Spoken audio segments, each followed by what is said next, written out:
A very good morning to you. How you doing? How you doing? This is December and we are looking also lovely.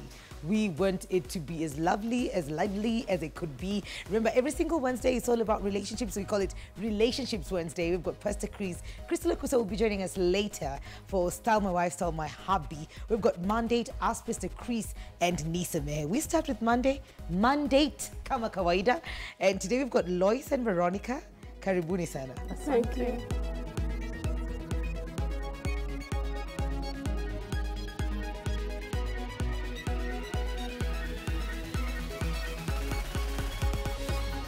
Today we want to talk about stepping into the shoes of a widow or a widower. When you have lost your life partner, how do you move on? Where do you find your support? What are you expected to do, or what do you do with yourself? And this is a very good combination because it's a mother-daughter, and they've found a partnership just walking through, and we want to get into that today. All right. Remember that you get to converse with us. On Twitter, we are at KTN_Life_Style. That's the same for Instagram. KTN Life and Style for Facebook. 22840 is our text number. 0700574747. That's our WhatsApp. So you get to interact with us, converse, talk to us. Even this December, I know we're about to get into the real holidays, but just keep the conversation going. The hashtag is KTN Life and Style.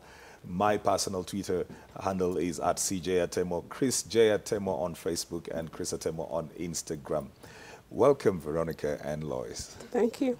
All right, tell me about yourself. I'm a mother of 5 grown-up children. Royce is the firstborn. She's the first. And the lastborn is over 37 years. Okay. I'll be 70. Wow. Coming year, July 21st. Wow. Yeah. You lost your husband about 20 years ago. Over 20 years ago, yes. But your children are also a bit grown then. Not quite. The last one was in Form 3. Okay. So the others were in college. And I had also my relatives, that's my husband's family, who were injected from Enosubukia. So the group was very large. Okay. And at the time of his death, I was not working. Right. So you can imagine when you have all these people to take care of. Interesting. Interesting because in January, my father will have been gone for 20 years. And my mother is about your age. Just imagine. Yeah. How long were you married before? 24 years. 24 years. Yes. So how? Happily married. Yeah. Yeah. So how did you pick the pieces? Because that's somebody you had been with from your 20s. One of the things I can say is that God has been very faithful. I got saved at the age of 22, so we got married, saved. All right. The Lord had taught me how to work very hard and to trust Him. All right. And I think that has really been something to me, even thereafter. Okay. Emotionally, I think I was prepared. Being a medical worker, he had something we call multiple myeloma, that is cancer of the bone marrow. And we used to discuss if prayed that God healed him, but also prepared that if the time comes, we would talk what I should do, particularly for school fees. But I didn't even have to go there. The Lord gave me a job, and I was able to steer the ship Right. for the 22 years, or 20 years now. 20 years now. Your mother makes it look so easy, or sound so easy, by her strength, and her grace. But not everybody is as strong as that. What was the experience for you? For me, it was initially very confusing because I was just coming out of mourning my dad per se in a heavy way. I was sort of healing, and now my spouse is gone, and I am expecting a baby. So it was not easy. It was kind of hard. It was very confusing, but I had a fantastic support system, beginning with her, and then my sisters, and I have very deep friends, which is what I would tell anybody. I mean, invest in your relationships. Right. You do not know who will come through for you. And the very most unexpected person does come through for you. So it was hard. When you talk about the unexpected people coming through for you, is it that you're talking about sometimes we have invested one direction, and then when it comes to the time of need, we see somebody else that we've not invested as much in investing into us? Right. Yeah. The people who you hold close here are not the ones who come through for you, and that's a fact. That's a fact. That's a fact. But that seems to keep on happening in all kinds of circumstances and situations for people. True, because we become so westernized. We're no longer societal. We are so individualistic.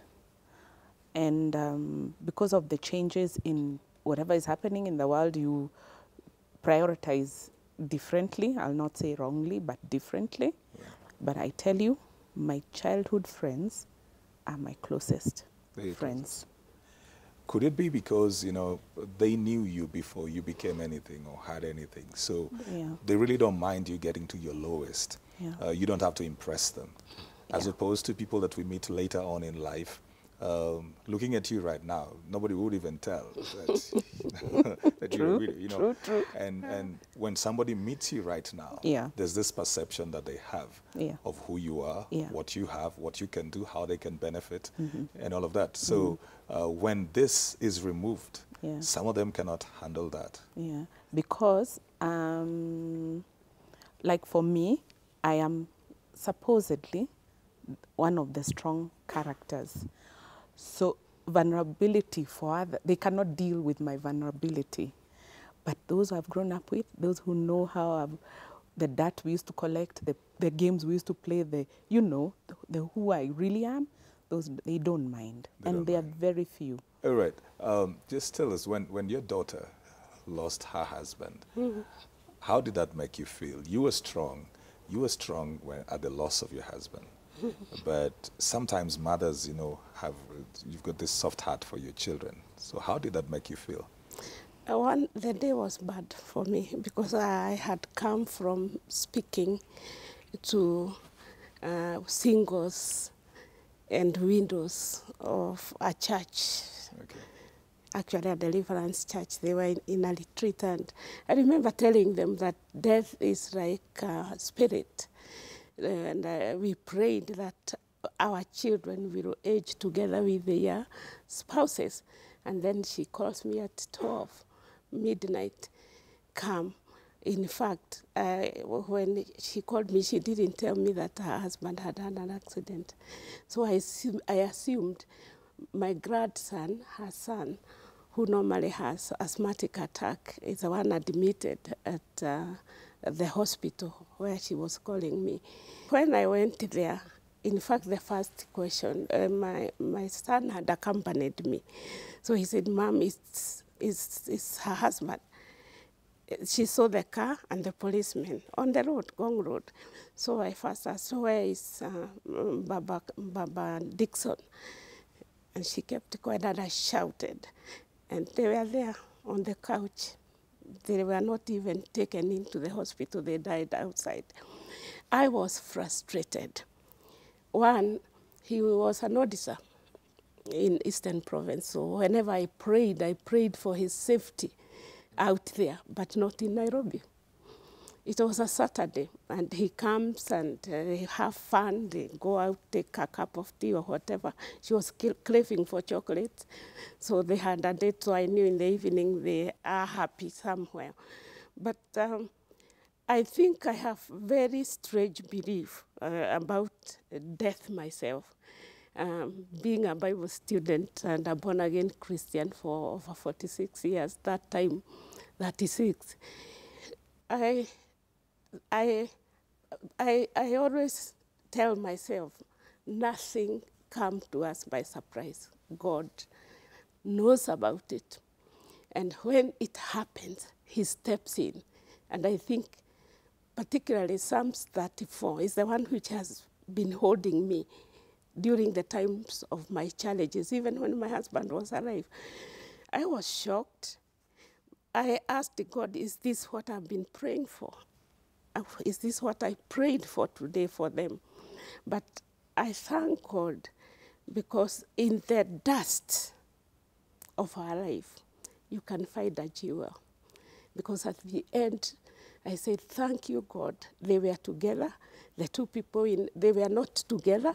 The two people in front, my son-in-law and his friend died. It could be her, and I would have been left taking care of the children alone. So I said, thank you for leaving one so that we can work together. All right. But it isn't easy. It's not easy. It's not. It can't be. It's not easy. And there are questions that you ask even God, and it's all a question he can't answer. It's like, where were you, God? Why didn't you prevent this? But all in all, my belief right inside my gut is that life belongs to God. All right. And for you, Lois, you said you were expecting. Yes. At that particular point. Yes, I How many was. children did you have already? I had 2 children, and I was expecting the 3rd baby. Okay. I was 6 months expectant. Right. Yes. Did you have a premonition? Had you thought? Some people say, you know, I had a dream, I had this, I had a feeling. I never thought it that way, but that day, actually, and it was 2 days after our wedding anniversary, so that day I kept on having a fear from my belly. So we were working on Saturdays. I mean, we were changing systems at work, and we were working every Saturday. So that day I excused myself, and I asked for permission to go home at 2. And when I got home, everything was fine. So I was like, why am I having this fear? What is it? So when the call came, I asked the caller, it was somebody I knew. So I asked her, do you know I'm 6 months pregnant? She told me, please, I really, really need you. Please just come. And instead of breaking down when I arrived at the scene, I was so angry. I don't think I can be that angry ever again. Yeah, I was very angry. Because who were you angry with? Him. I just asked, felt I like- actually spoke to his body, and I asked him, where were you going? Who do you think is going to raise these children? How can you leave me with our loved child? You know, I asked everything and anything. And even by the time Mom came, I hadn't cried. No, the only thing I did, conscious thing I did, was to hold the bottom of my belly and tell God, please, to the day the doctor told me. And that's exactly what happened. She will be 11 next week on Thursday. You're right. Yes. It's quite a contradiction, because you had your anniversary celebration Two days earlier. 2 days earlier. We were supposed to go out and celebrate that day. And my husband even told my boys, I'm coming to date Mommy. How long had you been married then? 6 years. It was 6 years. Yeah. You were celebrating your 6th Yes, anniversary. yes. And your first reaction is just anger. I You was were so angry. mad at him, Right. and for a long time. Okay. It says that that's the first emotion that leaves you when you're grieving, but I was so annoyed with him for so long. Because I want to ask you, Veronica, the grieving process. Can you just take us through the grieving process? First of all, when the news come, you are shocked. More so because hers was an accident.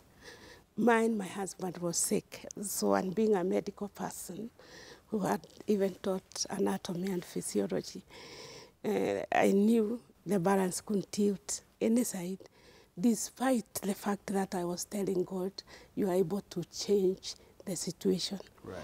So I can say nobody can be adequately prepared for death. Regardless of how it comes. Regardless of how it comes. But it's more shocking when you are not prepared. Every young person wants to live and be happy. So there is shock. There is also denial. Because you feel that you can also feel frigid, you know. You feel like it's not true. It might be a dream. I'm not moved. Yes, and all these emotions, anger, like she's saying, and guilt sometimes, particularly for if it's an accident, you will not feel anything because you are not prepared. But if, depending on the kind of death, like when we talk about someone sick, did I treat him? Have I taken care of him? Is there anything that I was supposed to do and I didn't do? There is a deep feeling of loss. But that could have been possible even for you, Lois, where sometimes you feel like maybe if I was with him, he wouldn't be driving that direction or he wouldn't be going that direction. Did you go through that? Absolutely. You did? I felt that if he honored the promise of coming to date me, we would have been at Junction having ice cream because that's what I wanted. But I don't know how he was thinking or what he was doing in his thought process, because that ice cream was 4 liters in my fridge. But I didn't want that one. I wanted to go and have. And there was something we really wanted to discuss. And I was angry because we didn't resolve it, one. I was also angry because I felt cheated, you know. He has left me pregnant, and that's the second time it was happening to me in my life. So I was feeling so mad. And I was feeling later, after the anger went, I felt, did I even treat this man right? When you talk about it was the second time that was happening, what do you mean by that? I mentioned I have my son is turning 23, my Okay. eldest son. And he came about, I wasn't married when he came. And the father actually left me pregnant, a 20-year-old who knows nothing, pregnant with him. So I felt abandoned then. Did he And walk away? He just walked away. Okay. He's alive, All he's right. around, Okay. but he just walked away. No reason, they just do, you know. And then now, the man I'm legally married to dies on me when I'm pregnant again. That's not fair. Yeah. Yeah. So you felt cheated. I You've was got all cheated. these things that are not resolved. Yeah. But how did that affect the pregnancy? I'll repeat what I said. Immediately I found that body. I held my hand under my belly like this and I told God, please, to the day. I'd had too many stories of women losing their pregnancies because of the shock. Because of the shock. But you know how the shock manifested itself? I labored for a day with this little girl, and she was the smallest of the children, of my 3 children at delivery. And I saw God in protection. I was very emotional after. Those 3 months were not easy because, of course, out went the appetite. I lived with my mom for a month. She just made sure I ate, and it wouldn't be easy because one time I told her, Mommy, I'm so angry, I feel like beating someone. That anger was so deep because how can you leave me? You know, because we didn't have what we have now. Now, once it happens, we take the children for counseling. We have groups. We have people who are actually dealing with grieving of children. And I'm very, very happy to be associated with one of those groups. And imagine, my daughter's school have started a program for kids who have lost their parents, a group where the children will feel they belong. Right. This is our thing. Right.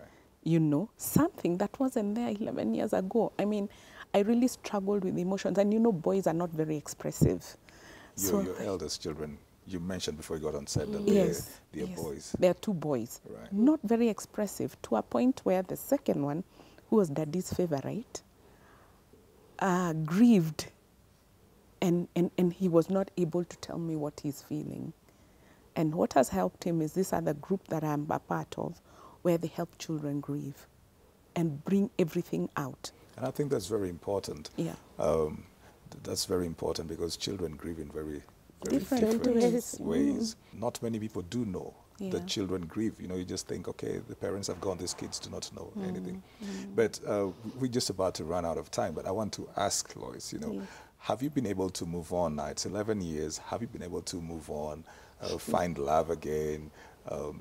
What's the most difficult thing that you've had to deal with? I've tried to date. It's not a sin I would keep at bay, because one of these fine days I will be left by myself. And I'm still young, right? Yes, you are. Yes. So I've tried to date, but I think God is still writing my love story. Right. I mean, he is. And the man who will, like, sort of be his plan for me will be brought right to me. That's what I believe. Not that I'm hiding from it. Yeah. No. It just has to go according to God's plan for me. All right. Yeah. Do you think, Veronica, that sometimes widows feel guilty moving on because they are loyal to the person that they had married or the children?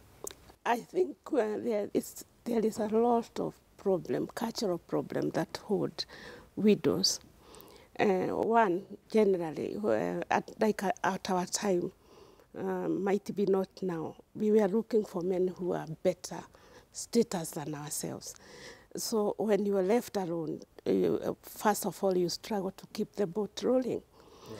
Number two, you are held by the family where you are married, despite the fact that, unlike the former generation, they don't absorb you. As one of them, like, we never had orphans in the family. They were absorbed in the family, but no longer, like Roy said. So, but the other thing is, here you are, like me. We lived 24 years of happy marriage. If you think of getting married, does the man come to join you, or do you go to join? What do your children call this person? We are free to marry according to the word of God. The other thing, with the current situation with men, how would the widows ask me, how would I know someone is in love, not wanting to disinherit my children? So there are so many things we need to do. That you consider. You consider. Right. But it's okay. Waiting, whoever will come and tell me he has fallen in love with my daughter, I'll prepare the wedding. I did the other one.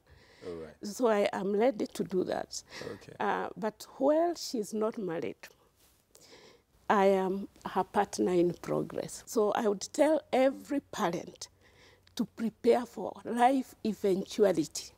Right. And partner with your children, because I asked God, why did you leave me? I'm here with 5 children. I even adopted another one from the slum, and people thought I was crazy. But when God enables you, step in, because he's your partner. All right. And continue taking care of the children. For me now, at this age, you know, You just want to be walking with her and being a blessing. I want to be a blessing to my is here, children. but before I get to you, Yeah. Lois mentioned something about a support system for children who are Yes. grieving. Yes. Can you just give the context to somebody who is out there who probably doesn't know how to handle their children who are in grief, so that they can get in touch? It's called the RECRO Group, and it's directed by Dr. Michelle Karome, Okay. and you can find them online, and they are fantastic. When you know a child who has no one parent, we should step in, like when there is father-son dinner. Adopt a child. Yeah. We can pay the lunch or the meal, but we cannot be the fathers. Right. When you are coming to console with the widow or the widower, and you are a friend of the family, come with the children to console the children. Also. Because we forget them. My son went drinking 17 years because he never mourned his father properly. Right. But I held on and I said, no dustbin for children, no dustbin for prayer. Right. He doesn't drink. The story is wrong. It cannot end with these few minutes. But Pastor, a parting shot, you know, really for everybody who probably is watching this, kindly adopt a widow this Christmas. Just make them smile. Right. You don't have to do anything major, but the thought that you thought about them, that is what society means. You are part of the thinking of life and style, because Yeah. we are all about Christmas and thinking of what to do within this Christmas. Yeah. And Adopt a yes, widow. It doesn't matter. Don't feel that you're doing something so little. Right. Whatever it is, just It will do be it. valuable. Yeah. All right, Mikali. Adopt a widow this Christmas. And Visit a widow. When you visit, when you Yes. visit families that are grieving, come with your children. come with your children. I think that's Yes. very beautiful. And I love the way Veronica said, you know what, for me and Lois, have partner in progress. Yes, it That's is. really beautiful. Asanteni sana. Well, that has been Monday to keep this conversation going. And if you'd like to continue or to get in touch with Lois, remember it's a Recro. R-E-C-R-O. Yes. Yes. On Facebook. Yes, they're on Facebook. On Facebook. Yeah, you go ahead and do that. Our social media platforms, KTN Life and Style on Facebook, KTN Life _Style on Twitter and Instagram. SMS as 22840. Our WhatsApp number is 07005747. Remember, the hashtag is KTN Life and Style. We're taking a very short commercial break. When we come back, we'll be all about forgiveness, only samehe. So don't go too far. We'll be right back.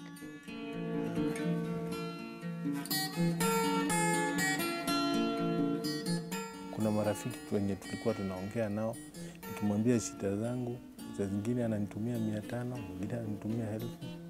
Lakini wakati niliendelea kukaa, sasa hata unapigia mtu simu hachukui. Hata kuna dada yangu mmoja, wakati nilikuja hapa, nilikuwa nakaa kwa dada yangu mdogo, wacha sasa nakaa kwake. Sasa huyo alinifukuza.